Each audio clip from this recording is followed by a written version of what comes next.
Décédé en 1997, Paulo Freire était un des plus grands éducateurs du Brésil. Il fait partie du club des plus célèbres penseurs de l'éducation du XXe siècle.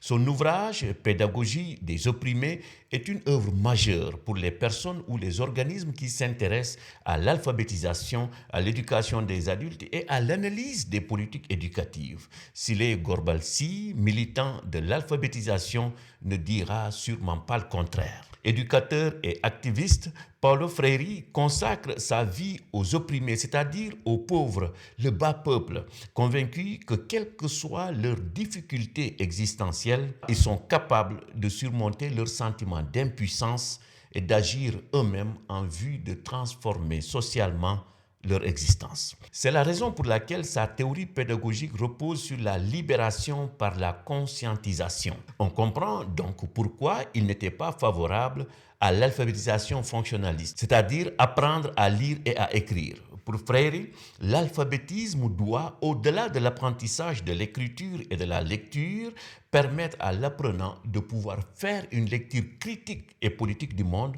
en vue de le transformer. Bref, il estime que quelle que soit la structure que l'apprenant fréquente, éduquer est un acte essentiellement politique.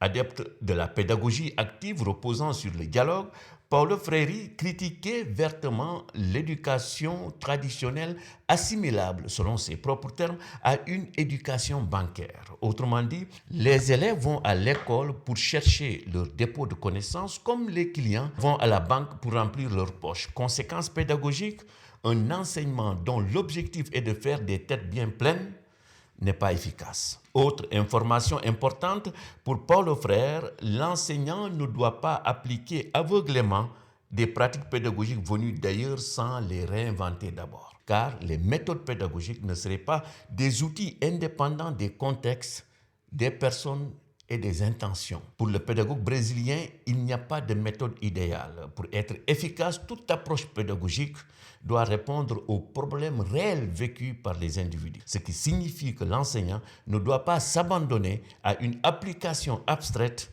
d'idées fabriquées dans des laboratoires étrangers.